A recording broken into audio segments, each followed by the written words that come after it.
This guy has no regrets that he sold his house to build a roller coaster. If you haven't heard part one yet, click here. Otherwise, this is an amazing podcast with some really wonderful people. And now, 8 months in the making, I hope you enjoy this conversation with the Magictecture team, a company that builds roller coasters that you can order and have delivered like pizza in a box. What? Here goes. My name's Sean LaRochelle. I'm here with my brother Michael, friends John, Matthew Eger's brothers, and then Avery Field. And we're about half of the Magictecture team. We got together in 2020 over a COVID project. Really started out as we were trapped in our house. Everyone was just sad and uncertain about what the future was going to bring. And my brother and I got together and we're like, right now is the time before we're going to do it. We're going to build a roller coaster. We want to do it. And we phoned up John and Matthew, who lived in the town, and they just happened to be interested in doing it as well. And the project kind of grew, and we attracted a lot of people who were also, living in this time of uncertainty. And I think they wanted joy. They wanted to create something. They wanted to be a part of something. And from there, we built actually 2 roller coasters. And we tried to figure out, okay, we love doing this. How are we going to continue to do this, continue to create and push the boundaries of what's been done, especially in this area that's very unorthodox. It's very unorthodox to think about having a roller coaster in your backyard. And so for the past 4 years, we've been building up the team. We've brought on some business folks. We've brought on additional engineers. And we've actually designed a product that we call Coaster in a Box. We just launched the website yesterday. And it's essentially a modular roller coaster powered by a battery, PLC on board, that can operate fully functionally by itself in a backyard. And so that's what we've been working on really the past 4 years. And we're here at IAPA because today we're going to be finding out whether or not we won the Storyland Studios design competition. So 82 competitors. We're a really eclectic group here. We made it to the top 3. Oh, you're in the top 3. Yeah, wow, okay. yeah. So we don't know if we've won yet. I just want you to know that I have nothing to do with the judging, but I do take bribes. Okay. Awesome. Do you know who's doing the judging? Well, probably Mel McGowan and Freddie and the Storyland team. I mean, they're all right here somewhere. So. Perfect. Yeah, There's enough of us we could probably intimidate them. Yeah. That's right. Let's make a gang. If they're not intimidated, we all just pull out a 20, It's like, Right. There's enough of us here. So by the time this is released, we'll know if they've won, and then we can say, hey, we won. Oh, there we go. Should we do 2 parts of this? We won. No, We can do a follow-up. We can do a lost, follow-up. but you're still great, even though you lost. Yeah. We're number 1 in our hearts. I think for us, the biggest thing is, regardless, we're in the top 3 with amazing competitors. The other competitors were also amazing. These were really good projects. Yeah. Yeah. And so the fact that we made it to the top 3 at all, I mean, we want to win. I believe that we won deep down. But even if we didn't, I'm very happy with it. Well, Sure. I also think just based on the fact that we're competing against industry professionals in almost every entry, and the fact of the matter is we're newcomers to the industry. Yep. We're just stepping foot into this frontier. None of us are technically. We'd like to say we're professionals, Yeah. but since we haven't really been paid yet for this part of it, We're definitely an unorthodox yeah. crew. We've taken the unorthodox None of us path work into in this the industry. We're industry adjacent, meaning industry adjacent because we shoved ourselves next to them. We're like, notice us, please. I do want to just highlight though. I've been talking a while, but Michael, Matthew, John, Avery. Well, let's say first and last name, and that way people Awesome. can be looked up. Perfect. And let's say the rules real We'll quick. link your LinkedIn bios Perfect. in the comments, and that way Perfect. Yeah. we know who you all are, and we can find you. Yeah. So Michael LaRochelle, my brother, and we call him the mechanical director.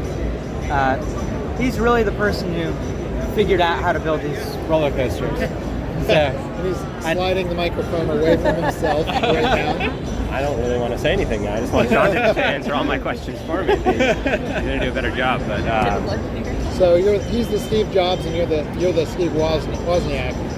yeah, I guess. Silent brains behind the whole operation. He just gives me problems, and I try to figure them out. Wait, who's the older brother here? He is. Oh, he is, Sean, okay. Sean is. I'm 5 years younger than he Okay. is. He's an old man, and I'm a slightly less old man. Slightly less. And only getting older, by the way. Yes. The gray hair is coming. Yeah. I can feel it. I can see it on mine at least.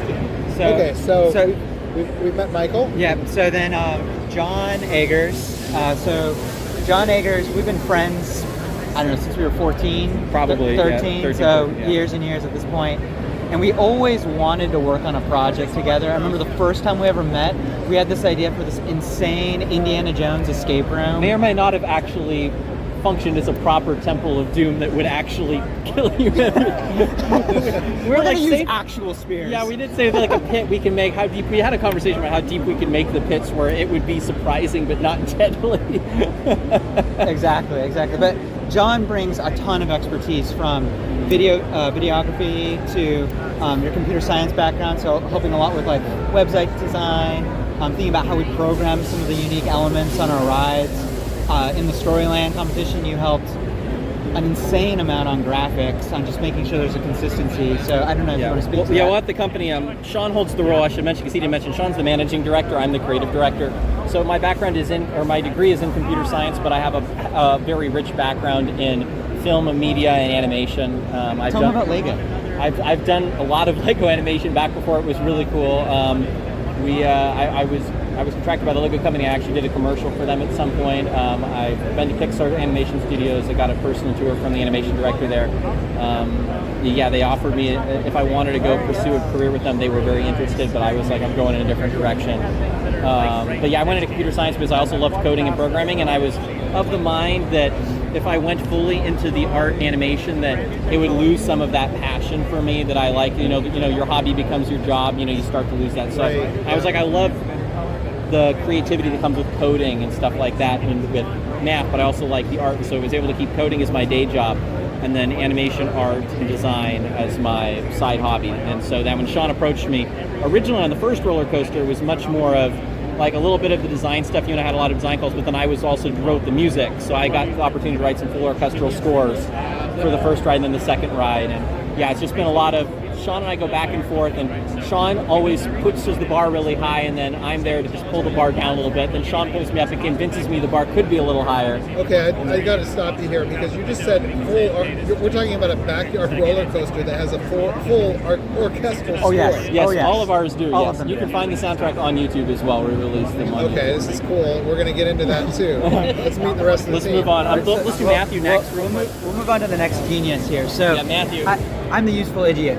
Matthew is like, Make sure it's working. Did you stop it, Matthew? No, yeah. Almost messed it up. So he's the technical director. Yeah, Matthew's technical director. so when we first brought Matthew on, I don't think Matthew had ever spoken a word. I don't think I'd ever heard him speak a word. And then I just watched him like blossom into this incredible young man who like I'm just being serious. Well, no, I have like deep affection for you because you've impressed me so much as an individual. Just like what you've done. How old are you? I'm 23. I had to think about that. Well, you're going to have to talk up because 23, yeah. You're Okay. 23, all right. Just a baby. And he's already done projects for NASA, for Tesla. You're getting a degree at Cal Poly right now. Like, just talk a little bit about your background. So I've worked in, I've directed, and I usually am like the lead designer for like a number of school projects. And so one of those was a big competition with NASA. We were designing like this NASA Suits project, which was for the Artemis mission. So it had to do with VR. Also for Boeing, where you're designing a robot. I was the lead designer that created a robot that would go along the ceiling of a plane and clean it for them. And then currently, then with Tesla, I interned at Tesla. And I worked for a year and a half for a manufacturing company for semiconductors. And a lot of other just funky little projects and things like that. I'm currently working for a drone company. And you're 23. Yeah. You're just doing a few little things. Well, Matthew, talk about like your background, like what you do. Like, So I like to say, so a technical director, meaning that I like to be the pessimist in the room. So they're like, here's this cool creative idea, and I'm like, sorry, we can't do it. They're like, there has to be a way. No. But so that's that type of thing. So I specialize in with DFM. So that's design for manufacturing. So I'm mechanical engineering, but with a manufacturing concentration. So that means that ideally, like the way it used to be like 25 years ago, you would have a design team, and then that design team would send it to the manufacturing people, and then they would say, oh, this is not possible to send back and forth, and be very inefficient. So within the last 20, 25 years, engineering has shifted where now they're doing DFM. So from the get-go, you are designing the product around being manufactured. There isn't as much of a back and forth. Instead, it's like the first few CAD models, the first few drawings, designs are already being thought about how you're going to manufacture. So for example, if you want to design like a ride vehicle, you don't make some really complicated shape if you're not planning on, like if you don't know how you're going to build it. So let's say we know we can do sheet metal bending, we know that we can affordably, cast parts, and we can do injection molding. We're going to design the body or the chassis and all the components around our knowledge of that. So that way it just makes it much more efficient, much more affordable, and we can make sure that these products are very scalable. Yeah. And that we can ensure that as we get more demand, we can continue to be able to increase profit and be able to make our product very affordable. And I actually want to speak to that because that's really, really important and critical to what we've been working on. So when we first made these backyard roller coasters, the Matterhorn and Old Thunder, they were fully self-funded. We spent probably about $100,000 of our own dollars putting these things together. But when you go and actually sell this to someone, we were approached all the time by people who are like, we want one of these in our backyard. We started giving them these numbers. Well, if you want it, insurance, permitting, design, fabrication, it's going to be $1 million coaster. What Matthew and really the engineering team has done is figured out how can we take $1 million coaster and half the price off of it. And so the product that we just released, Coaster in a Box, we were able to get $1 million ride, and we're able to produce that for $100,000. So literally 1/10 the cost, because of everything you're talking about, which it's really a testimony to your design skill and to bridging the gap between how do you take these ideas that are abstractions in space and ground them to reality where they become real for people. And let's get Avery. Okay, and so we got one other team member. I'm the useful idiot. I'm gonna pass it to the next genius. So Avery is the show director, and she actually joined the team 2021. in 2021 when we started Little Thunder, and actually her husband Mike Field, who's our computer, he writes the code and builds the PLCs for our rides. Couldn't make it here He today. couldn't make it this because he actually had to work. So Avery's here, but what's amazing about Avery is Avery came out to California to help. We didn't even know what Avery could do, and Neither did I. we had press coming out for this show, for this water and light show that we had made in front of the ride, and Avery stepped up to the plate, learned to code this software that would run this water show, and literally within 24 hours had a water show. And so we're like, well, you have to be part of this team, and she's just continuing to show what she's amazing at. So talk to me. Yeah, so I joined when my husband was the one who first connected with you guys, and I was like, they met over the internet, he's being catfished, this is not gonna go well. I was like, and they were like, we'll buy you a plane ticket, and I was like, this is really bad, they're gonna kidnap him, he's gonna end up in some far off land, I'm not gonna be able to get him back. But it went really well, we showed up, it was great. Is that why you went with them, in case you at least we'll be connected together. Learned the water and light show, and I like design. Professionally, I'm actually a veterinarian. So I have no art background except for some undergrad classes. So I don't really do any of this professionally, but in my off time with Magictecture, I spend a lot of time doing our art when we actually have the rides, incorporating the lighting elements and the fog elements, fire elements when I am permitted to by the safety team. She's a bit of a pyro. Yeah. just a little bit. So with the Storyland competition, I helped a lot with just the art stuff, and then our Coaster in a Box website, I did a lot of hand drawings for that. So it's been a lot of fun. One of the things I love about you, Avery, is you always think outside the box, in ways that no one else really would, and they're always really well thought out ideas. And I feel that creates this great communication flow to Matthew, and he's like, oh, I could actually see how we could manufacture that. And there's just something about your galvanizing ability where you bring this energy and clarity of thought. And I don't know if that comes from the background in veterinary or I think some of it does, because my job is so much problem solving and communicating that. Yeah. I'm also married to an engineer, so it helps. and as the creative director, I'd like to add that having Avery as part of the art team, we're just focused on trying to get those ideas on paper, is invaluable, because So Michael, Matthew, Sean, and I are sort of the founders. We the ones that found. We call ourselves the core four. We sort of founded the company. The problem is that means that even though like I'm creative director and I want to be working on art, there's a lot of business stuff I need to be working on. Sean wants to do architecture. He's got business stuff. That Avery's phenomenal because she'll take a basic idea and I'll be like, I really want to sketch about this. I'll draw the worst Microsoft Paint thing you've ever seen in your life, and Avery will go off and draw a beautiful sketch and it'll be like, fantastic, that's great. And then we can use that to move the process forward. So she really helps get the projects going that we just can envision them, but Avery just like, she always takes more on her plate. I don't know how she fits it all, but she's always happy to put more on her plate. It's amazing. And what's really amazing about this team, and again, there are only half of us here, but we all come at it from different disciplines, from different backgrounds, and it really takes a village. Like, not one of us could do this by ourselves. Actually, the analogy I have is when we were building Little Thunder. So I look at... Let's back up. Okay. Big Thunder Mountain Railroad is a famous Disneyland and Disney World roller coaster, and so you made Little Thunder Mountain Railroad. Yeah, so we made Little Thunder as kind of an homage to Big Thunder Mountain. We are huge fans of Tony Baxter. I mean, we may think he's the greatest Imagineer to ever have lived. And Little Thunder, or Big Thunder, sorry, it is such a beautiful, just self-contained story and ride experience. Like, I don't know like what else really kind of comes close to that. And so when we built our second ride, we wanted to do homage to that, but we wanted to make it our own. And so the way that most rides work is that they're passive experience. And we're at IAPA today. You're seeing how all these big boys are trying to figure out how can we take a passive experience and make it more interactive. Intamin just a couple weeks ago released a new ride track that has 2 different ride tracks. We've been thinking about that for a long time, and we wanted to think, okay, in a backyard, how can we do that on a really small scale? So the story of Little Thunder is you show up in this old western town. We had all the facades there, and you can see that the town has been abandoned. A gang has come in and kicked everyone out of the town. There's even a bunch of freshly dug gravestones that are there with people's names on them.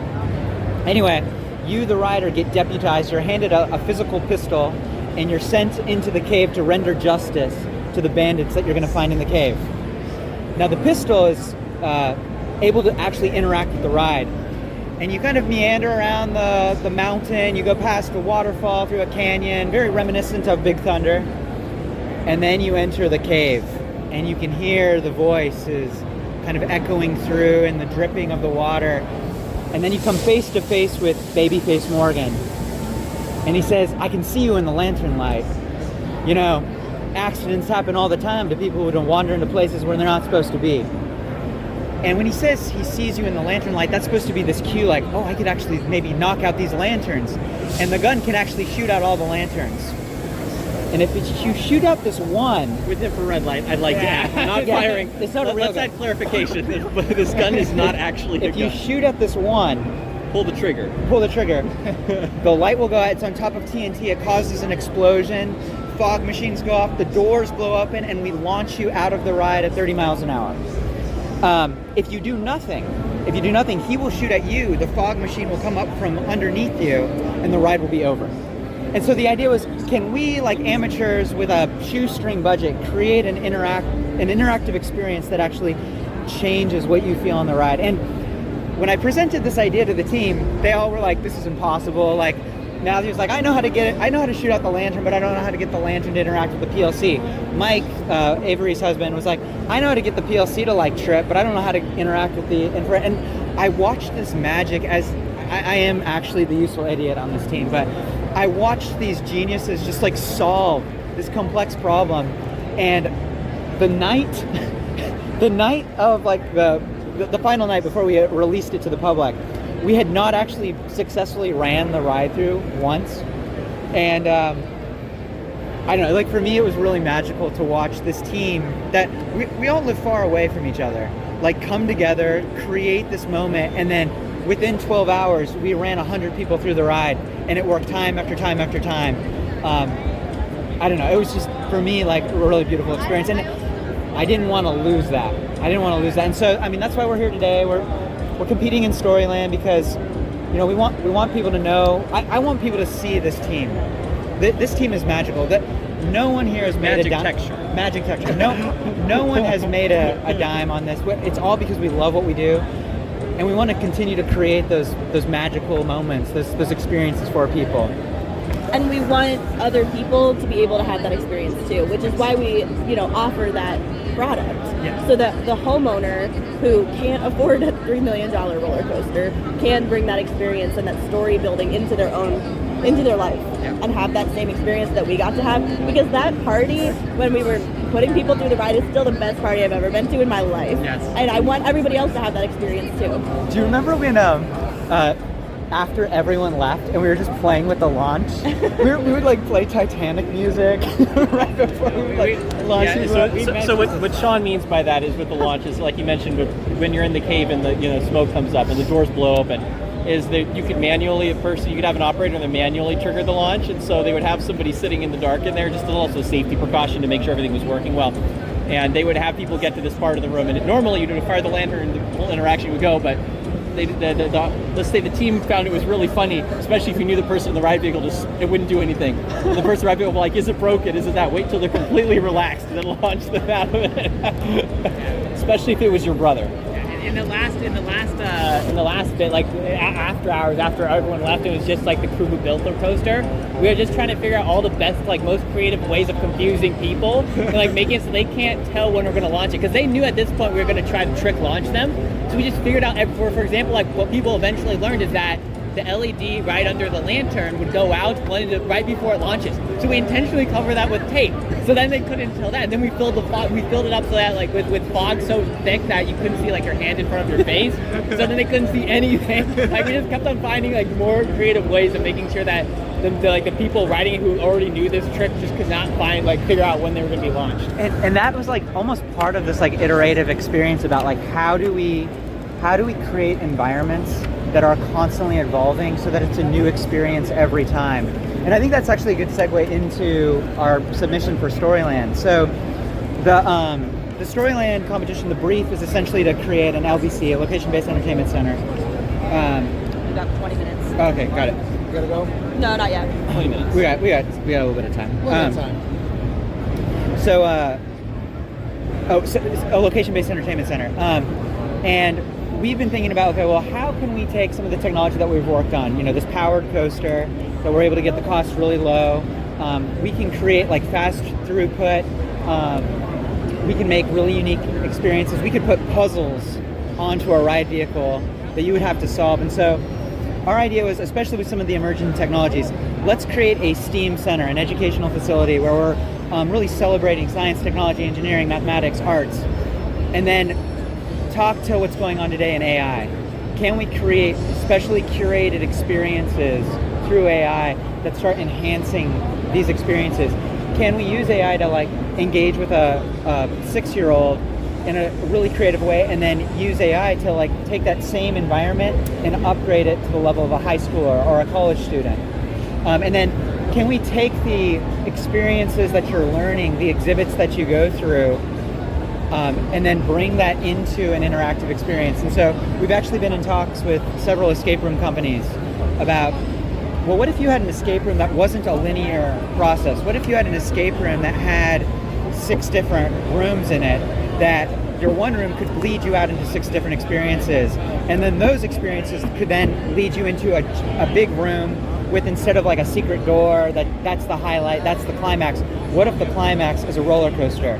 And so our ride concept for the Electric Factory for our submission to Storyland is, you show up in this escape room and you're not supposed to be there, and your AI companion Nexus is like, oh no, you're not supposed to be here, let's figure out a way to get out using some of the tools you've learned. And he helps you get through, but as the experience kind of unfolds, you learn that maybe Nexus isn't like the best guy you thought he was.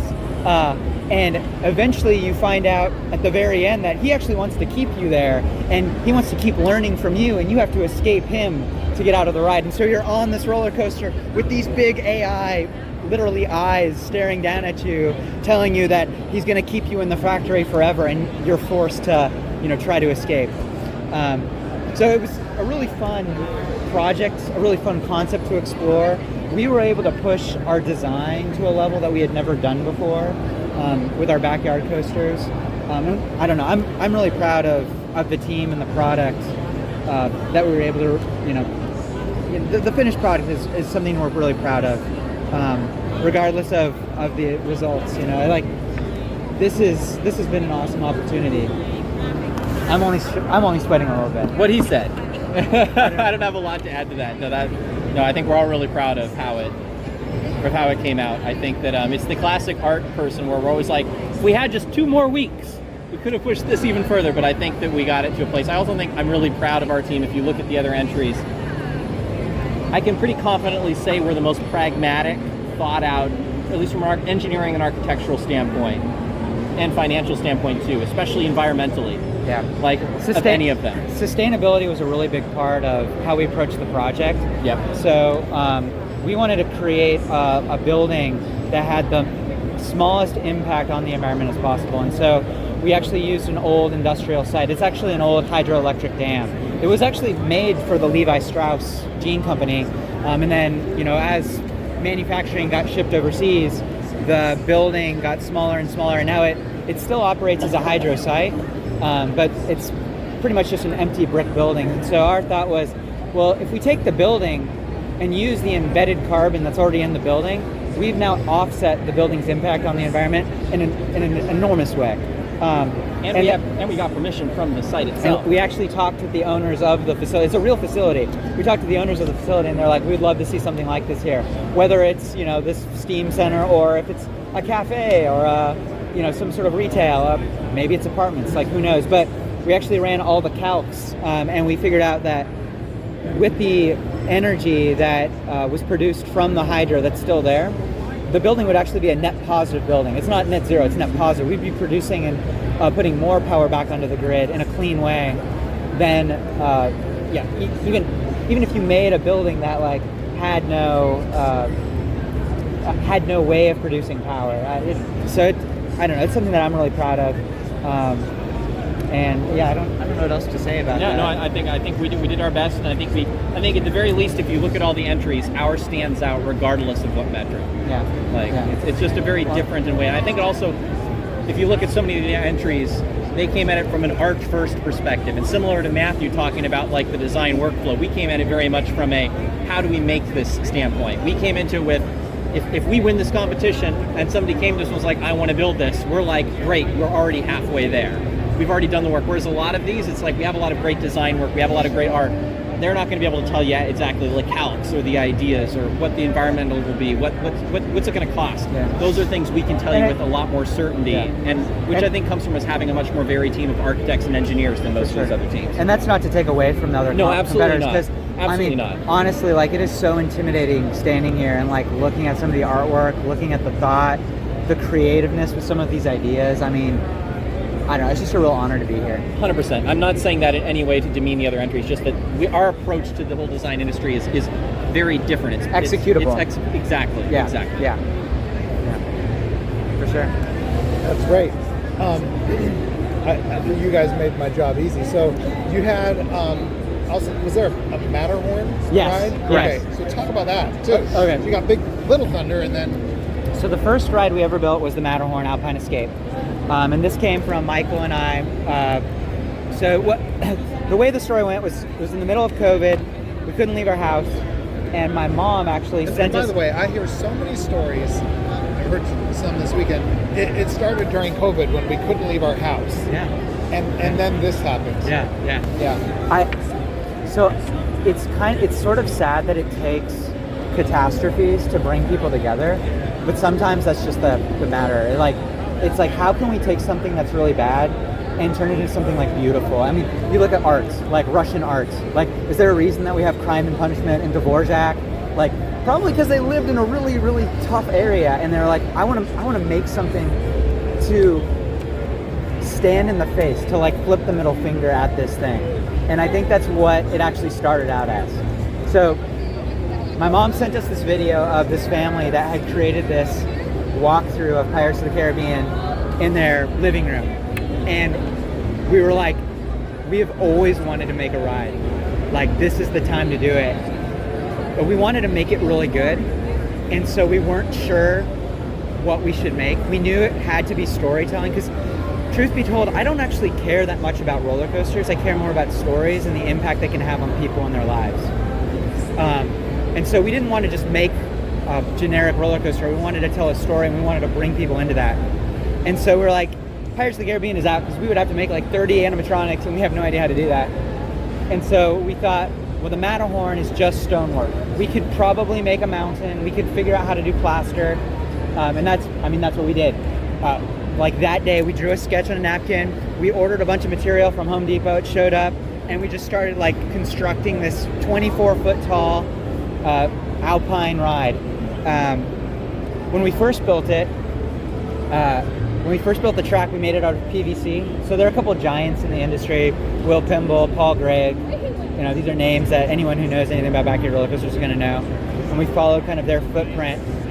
And the first time you're like, I have to ride this thing through. We had a ride vehicle, and it was PVC. Michael's like, I actually have to ride it through to make sure it works. And there's this part in the ride where you fly past the waterfall, and we have an airtime lift that dives underneath the bridge. And at that point, there was so much flexibility in the PVC that the cart actually jumped off the rails with him on it. I don't know if you want to talk about that. No, it was kind of a harrowing experience. Thanks for bringing it up. No, that was when we decided to make it out of steel, because it wasn't even at full. I was fine. It's okay. It wasn't at full speed. We didn't do it from the top of the hill. But if it wasn't going to make it around the track at a low point in the track, it wasn't going to make it around at the high point. And so we decided we had to do it out of steel, and which was a great decision because it ended up being a much better experience. We gained more skills from it. Learned to weld. Well, we learned to weld better than we already knew how to. So yeah, it was once again, you know, good things come from what could have been disastrous.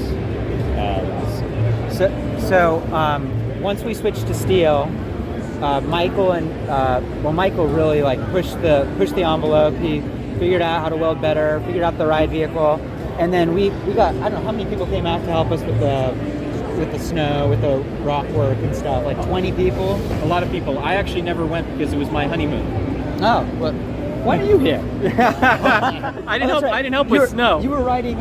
You were writing the music. That's right. We probably got like 20 people, again, like people that had been locked in their homes and they just wanted to be around people and like create joy and create something.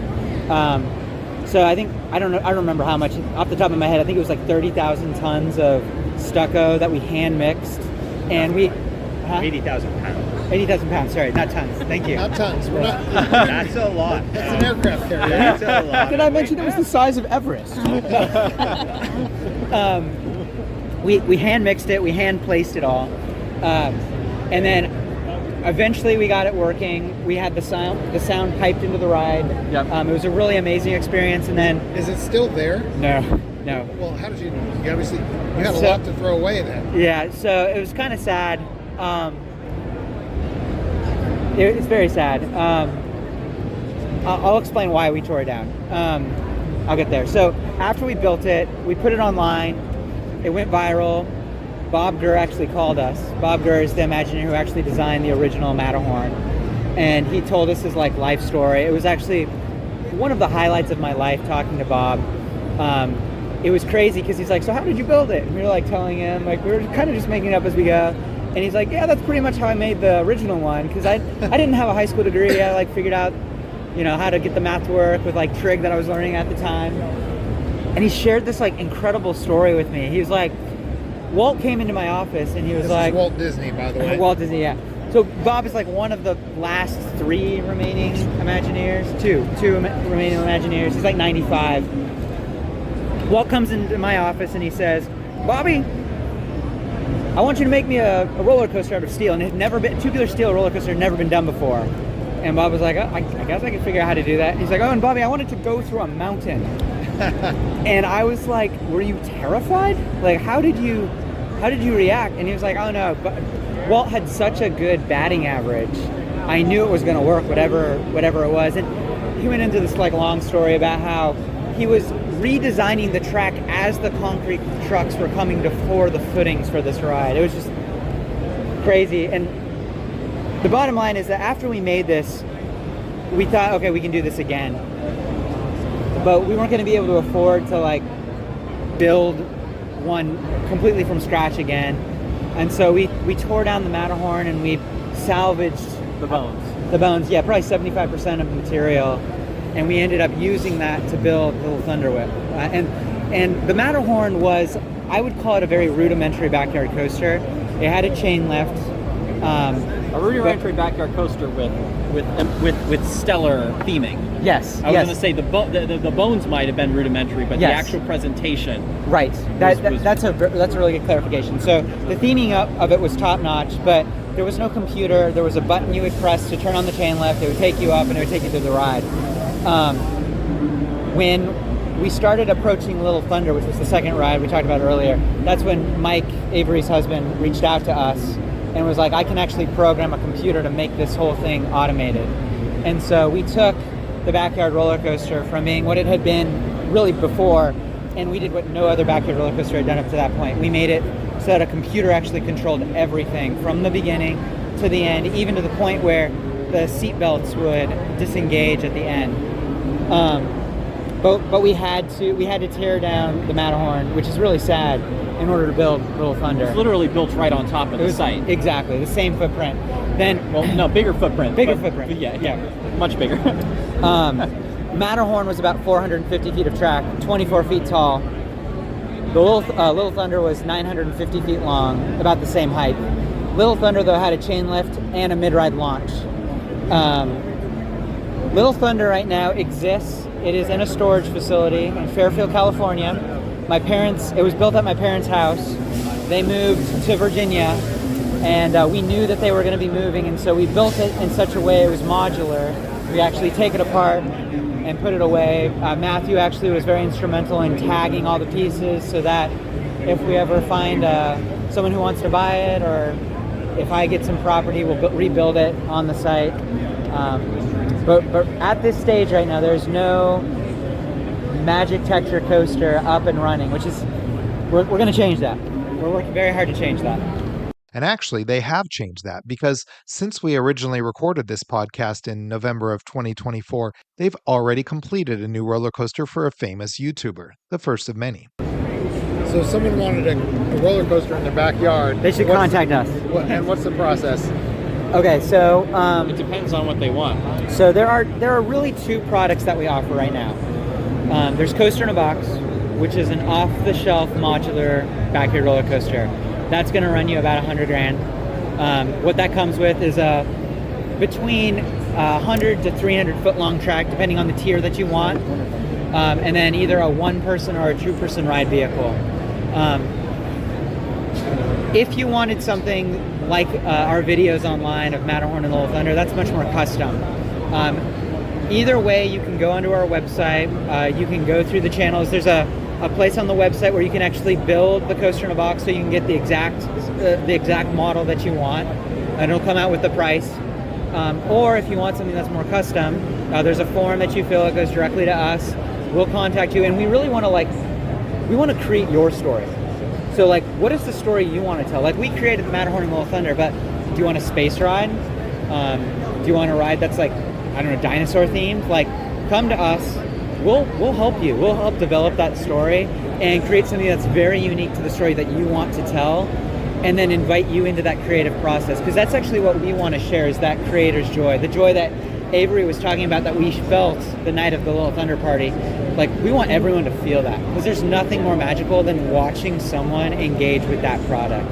The joy that they experience. Absolutely. There's nothing like having a roller coaster in your space that's telling your story at the same time. I mean, it's like somebody makes the best car you ever want, but you can't change the color. For a lot of people, that's going to turn them away. But it's like, no, that goes beyond that. It's like not just deciding the color of your car, it's deciding how many wheels your car has, what's the height of your car. It's like, what story does your car tell? Exactly. It like takes it to such a higher level. And for something that's going to be so permanent and something potentially cross-generational, It's really important to be able to hit those markers and really give them a sense of ownership, because it is, it's not just an investment in their property and time, but also an investment for them to be able to keep maintaining this and keeping it going. So you need to make sure they're fully invested in the product and the process. I've lost count of the number of grandparents who've contacted us, and they're like, we want to build this for our grandkids. Like, we want to create that magic for our grandkids. And so when you're talking about like the cross-generational, like that's really what it is, right? It's like, how can you create something now in time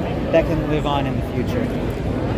There's a man named Bud Rollbutt, and he built the original, it's the Calico Mine Train ride at Knott's Berry Farm.